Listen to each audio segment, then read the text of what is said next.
바울은 골로새 교회에 들어와 있는 이단들의 소식을 듣고 골로새 교회 성도들을 이단들로부터 지키기 위해서 무엇이 올바른 구원론인가를 가르쳐주고 있습니다.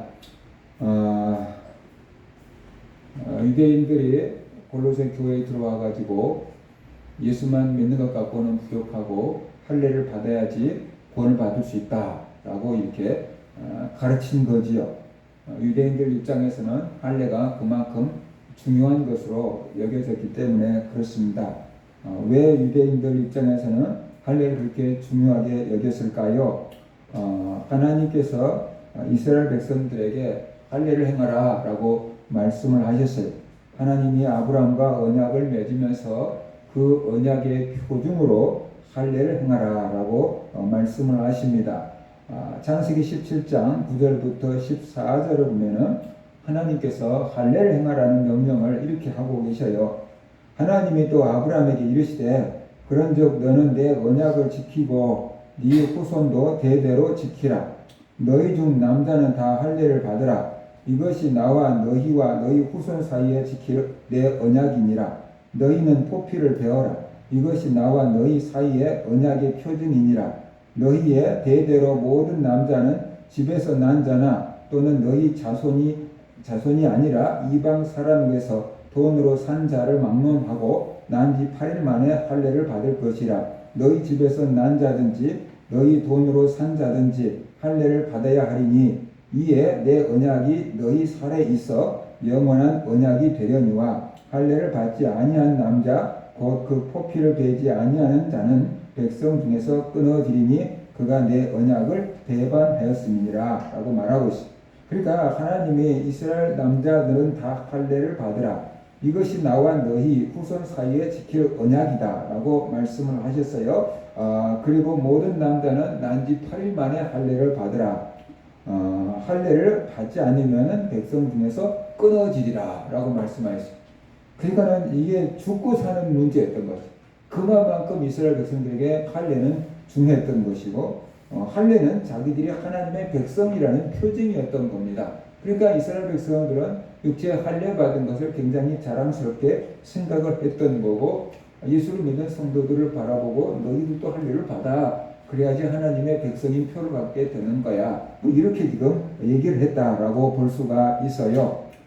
그런데 바울이 그래 그럼 너희들도 할례를 받아라 라고 해버렸으면은 성경을 이렇게 막 쓸 일도 없고 그러는데 바울은 이 골로새 교회 성도들 또 갈라디아 교회에 보낸 편지를 통해서 할례를 받지 않아도 된다라고 지금 말씀을 하고 있어요. 할례를 받지 않아도 된다라고 바울은 주장했기 때문에 유대인들에게 굉장히 많은 핍박을 받았고 또 논쟁을 했는데 그것을 다 감수하고 바울은 할례를 받지 않아도 된다라고 지금 말하고 있는 거지요. 그러면 왜 바울은 이방인들로서 예수를 믿는 사람들은 할례를 받지 않아도 된다라고 했을까라는 것이 웬만하면 그냥 두루뭉실 좋은 게 좋은 거지 하고 넘어갔으면 되는데 굳이 왜 할례를 받지 않아도 된다고 하면서 그 모든 핍박을 다 받아냈을까 하는 것이 바울 입장에서는 이겁니다. 육체의 받은 할례보다 마음의 할례가 더 중요하다라는 것이 육체의 받은 할례보다 마음의 할례가 더 중요하다. 이것은 바울의 말이 아니고 성경이 쭉 얘기하고 있는데 구약 성경에서부터 그렇게 이야기를 하고 있어요. 신명기 10장 17절 보면 그러므로 너희는 마음의 할례를 행하고 다시는 목을 곧게 하지 말라라고 했어요. 마음의 할례를 행하라 겸손해라 라고 지금 말하고 있어요. 신명기 30장 6절 보면은 네 하나님 여호와께서 내 마음과 내 자손의 마음에 할례를 베푸사 너로 마음을 다하며 뜻을 다하여 내 하나님 여호와를 사랑하게 하사 너로 생명을 얻게 하실 것이며 라고 말하고 있어요. 그러니까 하나님께서 내 마음의 할례를 베푸신다 라고 지금 말하고 있어요. 그래서 너로 생명을 얻게 하실 것이다 라고 하면서 구약 성경에서부터 마음의 할례를 말씀을 하고 있어요. 예레미야서 4장 4절 보면은 유대인과 예루살렘 주민들아 너희는 스스로 할례를 행하여 너희 마음 가죽을 베고 그랬어요. 그러니까 육체의 포피를 베는 게 아니고 마음 가죽을 베는 할례를 행하라 라고 지금 말하고 있는 거예요. 나 여호와께 속하라 그러는 거죠. 이게 뭐라고 얘기하겠냐 그러면은 스스로 할례를 행하여 너희 마음 가죽을 베고 나 여호와께 속하라. 마음의 할례를 행해서 하나님께 속하라 라고 말하고 있어요. 그렇지 아니하면 너희 악행으로 말미암아 나의 분노가 불같이 일어나 사르리니 그것을 끌 자가 없으리라 라고 말하고 있어요. 로마서 2장 28절 29절은 무릇 표면적 유대인이 아니요 표면적 육신의 할례가 아니니라 오직 이면적 유대인이며 할례는 마음이 할지니 영에 있고 율법 조문에 있지 아니한 것이라 그 칭찬이 사람에게서가 아니요 다만 하나님에게서니라 라고 말하고 있어요. 그러니까는 남자 성기의 포피에 행하는 그 할례가 유대인이 아니고 이제 마음의 할례를 받은 사람이 진짜 유대인이다 라고 지금 말하고 있다라는 것이에요. 그렇기 때문에 마음의 할례가 더 중요하다라고 하는 것이 성경 구약에서부터 신약을 관통하는 것인데 유대인들은 이것을 놓치고 몸에 받은 그 할례만을 하나님의 백성이라는 표징으로 삼고 있었고 그것을 자기들의 정체성으로 삼고 있었고 그렇기 때문에 양보할 수 없었기 때문에 예수를 믿어도 할례를 받아야 된다라고 주장을 하게 됐던 거죠. 태어나서부터 할례의 중요성을 모든 삶 가운데서 피부적으로 느끼며 살아왔기 때문에 그 사람들은 이 할례를 양보할 수가 없었던 거다라고 우리가 볼 수가 있어요. 그런데 바울이 할례를 받지 않아도 된다라고 하는 것은 마음의 할례가 더 중요하기 때문이다라는 것이에요. 그러면 오늘 읽은 본문 말씀에서도 그걸 지금 얘기를 하고 있어요. 또 그 안에서 너희가 손으로 하지 아니한 할례를 받았으니 곧 육의 몸을 버리는 것이요 그리스도의 할례니라. 너희가 세례로 그리스도와 함께 장사되고 또 죽은 자들 가운데서 그를 일으키신 하나님의 역사를 믿음으로 말미암아 그 안에서 함께 일으키심을 받았느니라 라고 지금 말씀을 하고 있어요. 그러니까 골로새 교회 성도들은 지금 손으로 하지 아니하는 할례를 받았다라고 말하고 있어요. 그것을 다른 말로 그리스도의 할례를 받았다라고 지금 골로새 2장 11절에서 바울이 말하고 있다라는 것이. 그리고 몸의 할례보다 마음의 할례가 중요한 게 뭐냐 그러면은 이 몸의 할례를 받아도 하나님의 백성으로 변화가 되지 않아요. 몸의 할례를 받았다고 해서 그 사람의 마음이 변화되거나 삶이 그렇게지지는 않는다라는 것이에요. 그런데 마음의 할례를 받으면 그 사람이 변화가 돼요. 마음의 할례를 받으면 그 사람이 새 사람이 된다라는 거예요. 그렇기 때문에 몸의 할례를 받는 것보다 마음의 할례를 받는 것이 훨씬 중요하다라는 거죠. 왜냐 그러면은 예를 들어서 율법으로는 사람의 외형적인 행동을 제한하죠. 컨트롤해요. 그러나 마음까지 착하게 만들지는 못해요. 교통순경이 지키고 있으면은 교통법규를 잘 지킬 수 있어요. 그런데 교통순경도 없고 이게 뭐 CCTV 카메라도 없고 그럴 때는 안 지키고 씩 지나갈 수 있거든요. 그 소리가 뭐냐 그러면은 누가 외적으로 형벌을 가하고 감시하고 지키고 있고 그러면은 마음이 변화된 게 아니고 어쩔 수 없이 법을 지키는 거예요. 그런데 사람들이 보는 게 없고 CCTV가 없고 그러면은 그냥 법을 어기는 거예요. 그것은 그 사람의 마음이 변화되지 않았기 때문이에요. 그런데 그 사람이 변화가 돼서 새 사람이 되면 교통수경이 있든지 없든지 CCTV가 있든지 없든지 이것은 나쁜 거야. 그러면 안 할 수가 있는 거죠. 그래서 그 내적인 변화가 바로 근본적인 변화를 가져오기 때문에 외적인 할례보다 마음의 할례가 더 중요하다라고 성경은 말씀하고 계신다는 것을 우리가 알아야 되는 거죠. 그러니까 우리가 예를 들어 학교에서 선생님들이 공부 열심히 해 시험 성적 떨어지면은 벌칙을 줄 거야, 벌을 줄 거야, 뭐 이렇게 해가지고 공부를 열심히 시킬 수 있어요. 그런데 그 벌을 안 주는 선생님 것은 어떻게 돼요? 안 하죠. 그렇죠? 제가 고등학교 다닐 때 한문 선생님이 훈양 선생님 하다가 오신 한문 선생님이 계셨는데 지금 생각하면 해도 천식이 있었던 것 같아요.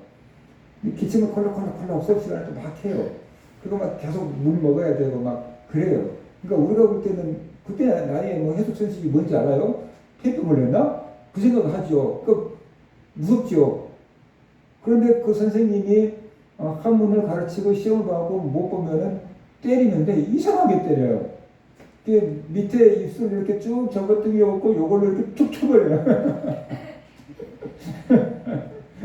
그러니까는 늘 기침하면서 수건으로 이렇게 하다가 물 먹었다가 그 손으로 이렇게 잡아당겨갖고 툭 칼날을 치듯이 이렇게 하나 틀릴 때마다 하나씩 이렇게 쳐버리니까 뭐 엉덩이를 맞는 것보다 아프다가 막 그런 건 아닌데 엄청 기분 나빠요. 그러니까 그 꼴을 안 당하려고 하면 어떻게 해야 돼요? 공부를 해야 돼요. 공부를 해야 돼요. 맞죠? 그러니까 다른 공부는 아니고 그 공부를 막 이제 하는 거죠. 그 공부를 막 열심히 하는 거죠. 또 사회문화 선생님은 한 선생님이 계셨는데 그 선생님 시험 받고 틀리면 짱돌을 갖고 다녀요. 그래서 머리를 찍어버려요. 오늘날은 있을 수가 없는 일인데 그때는 그냥 아무도 신고 안 하고 다 맞았어요. 짱돌을 만든 분들은 돌로 머리를 타. 근데 이제 우리 고등학교 다닐 때는 머리를 스포츠 머리로 짧게 잘랐거든요. 그러니까 툭 찍어버리면 껍질이 까져갖고 피가 막 조금씩 나는 애들도 있어요. 그러니까는 공부를 안 하는 꼴찌한 애들도 그 선생님 것은 공부해요. 공부를 아예 안 하는 애들도 그 선생님 것은 공부해요. 엄마들하고. 근데 진짜 공부해야 되겠다라고 깨달아서 하는 건 아니에요. 무서워서 하는 거예요. 그 선생님 말고 다른 선생님으로 바뀌면 어떻게 돼요? 공부 안 해요. 그러니까 내적인 변화가 온 게 아니죠. 그러니까 육신의 할례는 그렇게 외적으로 압력을 막 이렇게 가하는 거예요. 그래서 신앙생활 시키는 거예요. 그러니까 남들이 볼 때는 신앙생활 하는 것 같은데 기쁨으로 하는 게 아니고 억지로 강제적으로 하는 거예요. 그런데 그가 내적으로 할례를 받고 성령을 받고 은혜를 받으면은 누가 뭐 신앙생활 열심히 하라고 말하지 않아도 자기 스스로 알아서 열심히 신앙생활 해요. 그러니까 그게 진짜로 육신의 할례보다 더 중요한 거다라고 지금 바울이 말하고 있다라는 것이에요. 그러면 마음의 할례는 무엇인가라는 거죠. 마음의 할례는 바로 성령을 받는 것이 마음의 할례다라고 볼 수가 있어요. 예수를 믿을 때 우리가 성령을 받는데 그 성령에 받는 것이 마음의 할례다라는 것을 우리가 알 수 있어요. 에스겔서 36장 26절을 보면은 또 새 영을 너희 속에 두고 새 마음을 너희에게 주되 너희 육신에서 굳은 마음을 제거하고 부드러운 마음을 줄 것이며 라고 말하고 있어요. 그러니까 우리의 육신의 마음이 굳어 있다는 거죠. 그런데 성령을 주면 부드러운 마음이 된다. 우리의 마음의 근본적인 변화가 일어날 것이다 라고 말씀을 하고 있어요. 세례 요한도 예수님을 가리켜서 불과 성령으로 세례를 베풀 자다 라고 말씀하셨고 예수님도 너희는 몇 날이 못되어 성령으로 세례를 받을 것이다 라고 말씀을 하셨어요. 그러니까 성령을 받는 것 바로 그것이 마음의 할례를 받은 것이고 보이지 않는 할례를 받은 것이고 그 다음에 그리스도의 할례를 받은 거다라고 볼 수가 있는 것이죠. 육체에 행하는 할례보다 마음의 성령을 받는 것이 훨씬 중요한 근본적인 할례다라고 지금 바울은 말하고 있어요. 마음의 할례는 어떻게 받습니까? 예수 그리스도를 믿을 때 성령께서 우리 마음 가운데 찾아오셔서 이 마음의 할례를 받게 되고 성령을 받게 되는데 성령을 받게 되면 하나님을 아버지라고 부를 수가 있게 되고 예수님을 구주로 고백할 수가 있게 되는 것이죠. 그러니까 이 마음의 할례를 받은 것, 이 그리스도의 할례를 받은 것이 훨씬 중요하다라고 지금 말씀을 하고 있어요. 그러니까 예수 그리스도를 믿은 사람들, 골로새 교회 성도들은 이미 예수 그리스도를 믿었고 마음의 할례를 받은 사람들이다라는 것이죠. 유대인들이 받은 육체의 할례보다 더 중요한 근본적인 마음의 할례를 받았다는 것이요. 그러니까 굳이 육체적인 할례를 받을 필요가 없다. 예수 그리스도를 믿고 성령 받은 것으로서 구원받은 것 충분하다라고 지금 바울은 말씀하고 계신다. 그래서 우리가 알아야 돼요. 그래서 우리가 내가 예수 그리스도를 믿었고 이 성령을 받았다고 하면은 나는 구원을 받은 사람이다 라는 것을 우리가 믿어야 돼. 다른 교회에서 다른 누가 구원받기 위해서 이것이 더 필요하다, 이것이 더 필요하다고 해도 우리는 그런 사람들의 말에 흔들릴 필요가 없다라는 거죠. 근본적인 마음의 할례를 받았고 예수 그리스도를 믿고 죄를 용서받았기 때문에 우리는 하나님의 자녀가 되었고 언제든지 천국 갈 수 있는 티켓을 얻게 되었다. 영원한 생명을 얻게 되었다라는 것을 우리가 알아야 된다는 것이. 그런데 또 바울은 여기서 우리에게 말해요. 성령 받는 것이 마음의 할례고 그리스도의 할례인데 성령 받은 것만 말하지 아니하고 세례에 대해서 말하고 있다라는 것이죠. 12절 보면은 너희가 세례로 그리스도와 함께 장사되고 또 죽은 자들 가운데서 그를 일으키신 하나님의 역사를 믿음으로 말미암아 그 안에서 함께 일으키심을 받았느니라 라고 말하고 있어요. 그러니까 이 성령 받은 것이 이 성령의 세례고 그것이 마음의 할례고 그리스도의 할례라고 할 수 있는데 그것은 사람이 눈으로 볼 수가 없는 거잖아요. 그 사람이 성령으로 세례 받았는지 안 받았는지 우리가 그냥 가만히 있으면 알 수 있느냐 모르는 거거든요. 그래서 교회는 그 사람이 예수를 구주로 믿고 성령을 받았다라고 생각이 되면은 그 사람에게 눈에 보이는 세례를 베푸는 거죠. 그래서 하나님과 교회 일원들 앞에서 이 사람은 하나님의 백성이 되었습니다. 교회의 회원이 되었습니다. 그것을 공식적으로 인정하는 예식을 행하는데 그것이 바로 세례였다라는 것이죠. 그런데 이 세례는 그냥 의미가 있는 거예요. 그냥 형식적인 것이 아니고 그 안에 영적인 의미가 담겨 있는데 세례는 그리스도와 함께 장사되고 그랬어요. 근데 원래 우리는 세례라고 하는데 침례교회에서는 침례라고 하지요. 그래서 침례교인들은 성경을 읽을 때 세례라고 나와 있는 부분을 반드시 침례라고 고쳐서 읽어요. 세례와 침례가 뭐가 다르냐? 주는 방식이 다른데 우리는 세례를 주면은 목사님이 손에다가 물을 찍어서 성부와 성자와 성령 이름으로 세례를 주노라 라고 얘기하잖아요. 근데 이제 침례교와 순복음 같은 데는 그 침례탕이 있어요. 목욕탕 같은데, 기도원 같은데, 자기들 그 침례탕 거기 가서 옷 갈아입고 들어가면 목사님도 물속에 반쯤 허리 정도 잠겨놓고 들어오면 성도들 들어오면 딱 이렇게 잡아서 뒤로 훅 제껴요. 그러면은 머리까지 쑥 물에 잠기는 거죠. 그리고 꺼내놓고 성부와 성자와 성령 이름으로 세례를 주노라 라고 이제 하는 것이 침례예요. 원래 세례 요한이 요단강에서 침례를 베풀었죠. 예수님도 그런 것을 받았어요. 그런데 나중에 이제 성도들이 하루에 막 몇천 명씩 회개하고 돌아오면은 그 몇천 명씩 다 침례를 줄 수도 없고 또 물이 귀한 곳에서는 그렇게 할 수도 없고 그래서 약식 세례가 이제 발전이 되어서 그렇게 우리가 세례를 주고 있는 겁니다. 아무튼 침례든지 세례든지 간에 그 어떤 방식이냐가 중요한 게 아니고 그것이 어떤 의미를 갖고 있느냐 그것을 우리가 아는 게 중요한데 세례로 그리스도와 함께 장사되고 그 물속에 쑥 들어갔을 때 이제 나는 죽었다라는 거죠. 예수님과 함께 나는 죽었습니다 하고 내 옛 사람을 죽이는 작업 내 육체가 죽었습니다. 내 죄악된 옛 사람이 죽었습니다 하는 장례식을 치르는 거고 계속 담가놓으면 죽겠죠. 그러니까 이제 죽기 전에 다시 또 꺼내놔야 되고 그래서 물에서 이제 나왔을 때는 그리스도와 함께 다시 일으키심을 받았다라고 했는데 그리스도와 함께 다시 살아났습니다. 그리스도와 함께 다시 부활했습니다. 라고 하는 의미를 담고 있는 거예요. 그러니까 세례를 받을 때 한쪽에서는 옛사람이 죽었고 이제 한쪽에서는 그리스도와 함께 새 사람으로 살림을 받았습니다. 라고 하는 것이 세례의 의미거든요. 그러니까 이런 의미를 가지고 있기 때문에 이 세례를 받은 사람들은 이미 죄악된 옛 사람이 죽었고 새 사람으로 살림을 받았으니까 더 이상 육체적인 할례를 받을 필요는 없다라고 지금 말하고 있는 겁니다. 그런데 어떻게 우리가 다시 살아날 수가 있는가라고 할 때 오늘 본문 골로새 2장 12절에서 죽은 자들 가운데서 그를 일으키신 하나님의 역사를 믿음으로 그랬어요.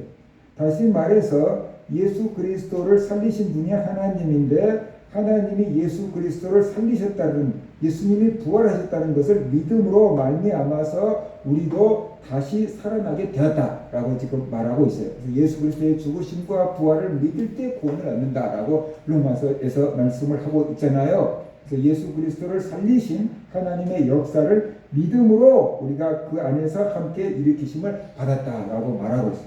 그러니까 우리가 뭐냐 그러면은 육체의 할례는 난지 8일 만에 해버리는 것입니다. 그러면 난지 8일 만에 된 아기는 아직 눈도 안 보일 수 있어요. 근데 자기가 왜 할례를 받았는지 알까요? 아프다고 울기는 울겠지만 자기가 왜 아파야 되는지, 왜 할례를 받아야 되는지 모를 거고, 자기가 할례를 받았다는 것도 아마 모를 수 있어요. 나중에 이제 커서 어른들이 설명해 주면 알겠지만. 근데 마금의 할례를 받은 사람들, 아니면 하나님 앞과 성도들 앞에서 세례를 받은 사람들은 그 의미를 알고 받을 수 있죠. 그렇죠? 그래서 내 옛사람이 죽었고 새롭게 태어났다라는 것을 알고 그리스도 안에서 근본적인 변화된 삶을 살아갈 수가 있다. 이런 것을 우리가 알아야 된다는 것입니다. 그리고 그 부활하신, 그 부활을 시키신 하나님의 능력을 믿음으로 우리가 살리심을 입었다라고 말하고 있습니다. 자, 여기서 이제 그럼 바울이 이런 얘기들을 통해서 골로새 교회 성도들한테 주신 메시지는 뭐냐라는 것이, 예수 그리스도를 믿고 성령으로 거듭났으면 구원받는데 지장 없다라는 뜻이죠. 그러니까는 어떠한 것도 거기다가 더 첨가시키려고 하는 사람들에게 속지 말라라고 얘기를 하고 있는 거예요. 어떠한 그것도 그 안에 구원의 조건으로 첨가시키려고 하는 사람들에게 속지 말라라고 지금 말하고 있어요. 그래서 골로새 교회 성도들에게 올바른 믿음을 지키고 올바른 구원을 지키도록 하기 위해서 이런 글을 쓰고 있다 하는 것을 우리가 알아야 됩니다. 자, 그러면 서두에서 말씀을 드렸던 것처럼 이스라엘 백성들은 할례를 굉장히 중요하게 여겼기 때문에 예수만 믿은 것 가지고는 안 되고 할례를 받아야 된다라고 잘못 가르친 거예요. 그런데 그 나라에 가서 보거나 그 교회에 가서 보면은 중요하다고 여긴 것들이 다를 수 있지요. 그렇죠? 우리나라 사람들이 신앙생활하는데 중요하게 여기는 것들이 있을 수 있고, 또 우리나라에서도 어떤 교회에서는 이것을 굉장히 중요하게 여기는 것이 있을 수가 있다는 것이죠. 예를 들어서 주일 성수라고 하는 거 말이에요. 우리나라 초대교회 때 주일 성수는 어마어마했어요. 그래서 우리나라의 유명한 그 신학교 교수님이 손님으로 왔던 외국 이제 선교사를 공항으로 이제 외국 가게끔 배웅을 해줬는데 그날이 주일이었다는 거예요. 그래서 징계를 받았대요. 지금 생각하면 심하지 않아? 근데 초대교회 성도들은 주일날 음식점에서 음식도 사 먹지 않았어요. 그런데 오늘날 큰 교회 주변 상가들은 주일날 문 닫아요, 열어요? 다른 때보다 손님들이 더 많잖아요. 몇만 명 되는 교회 성도들, 그 교회 주변의 상가들은 다른 날보다 그날 손님 더 많아요. 그러니까 문 열지요. 성도들이 사 먹죠. 근데 별 생각 없이 사 먹잖아요. 그죠? 그러니까 그만큼 주일 성수 개념이 옛날보다 우리가 많이 어떻게 돼요? 희석화된 거죠. 11조 개념도 마찬가지지요. 또 기도랄지 구제랄지 뭐 선교랄지 이런 것도 마찬가지예요. 어느 교회에서 굉장히 그걸 중요하게 생각할 수 있어요. 그런데 다 좋은 건데 그런 것들을 구원의 조건으로 걸면은 그건 바람직한 게 아니다는 거예요. 어떻게 중요한 것일지라도 그것을 구원의 조건으로 내세우는 것은 바람직한 것이 아니다라는 거죠. 그죠? 주의를 지키는 것이 구원의 조건이 될 수가 없고, 11조를 하는 것이 구원의 조건이 될 수가 없고, 선교하는 것이 구원의 조건이 될 수가 없고, 그렇다는 거예요. 그러면 이런 것들을 안 지켜도 되냐? 목사님 무슨 소리예요? 지금부터 안 올게요. 그렇게 하라는 게 아니고, 이것은 구원의 조건이 아니고 예수 그리스도를 믿고 구원받은 하나님의 백성으로서 마땅히 살아가야 될 삶의 방식이다라는 거죠. 예수 그리스도를 믿는 천국 백성이 된 사람으로서 마땅히 예배해야 하고 마땅히 기도해야 하고 마땅히 선교해야 되고 그죠? 마땅히 하나님 말씀 따라 살아야 되고 마땅히 하나님을 찬양해야 되는 거고 그런 것이지 이것이 뭐 찬송가를 불러야지 구원을 받고 막 CCM을 부르면 지옥 가고 막 그런 문제가 아니라는 것이죠. 교회에서 막 드럼을 치면 막 타락했고 피아노가 교회 처음 들어올 때도 엄청나게 방해가 많았대요. 저 홀에서 치는 것이 왜 교회로 들어가? 원래 이제 오르간 교회에서는 오르간 쳤는데 피아노가 들어가니까 술집에서 치던 게 왜 교회로 들어오냐? 드럼도 마찬가지. 그 술집에서 치던 게 왜 교회로 들어오냐고 그렇게 많은 컴퓨터가 들어올 때도 666이라고 막 근데 컴퓨터 없는 교회가 어디 있어요 지금 그렇죠? 그래서 근본적인 복음이 무엇인지 알아야 된다는 것이 근본적으로 구원의 길이 무엇인지를 알아야 된다는 것이죠. 예수 그리스도를 믿고 죄를 용서받고 성령을 받음으로써 구원을 받는 것이죠. 그러면 여기가 핵심인 거고 이 근본적인 문제를 남겨놓고 다른 것은 조금 부수적인 문제라는 것이에요. 그래서 부수적인 것에 대해서는 우리가 좀 융통성을 발휘할 수 있고 관용을 좀 발휘할 수 있어야 된다는 것이죠. 근데 부수적인 문제를 본질로 생각하고 막 싸워대다가 보면은 그게 교회가 엉망이 되는 거죠. 그래서 우리가 무엇이 중요한지를 알아야 된다. 그래야지 우리 성도들이 삶 가운데서 응용력을 발휘하며 살 수 있을 것이다. 그런 것이에요. 다 좋은 것인데 그런 것들을 구원의 조건으로 내세워버리면 문제가 될 수 있다. 그것은 구원의 조건이라기보다는 구원받은 사람으로서 마땅히 지켜야 될 삶의 방식이다 라고 우리가 이해를 하면서 신앙생활을 했으면 좋겠다 생각이 듭니다. 그래서 우리 성도들이 다른 믿음을 가지고 어떠한 것이라도 구원의 조건으로 이상한 것을 덧붙이는 사람들에게 속지 않고 믿음을 지키며 살아갈 수 있기를 주의 이름으로 축원합니다. 아멘.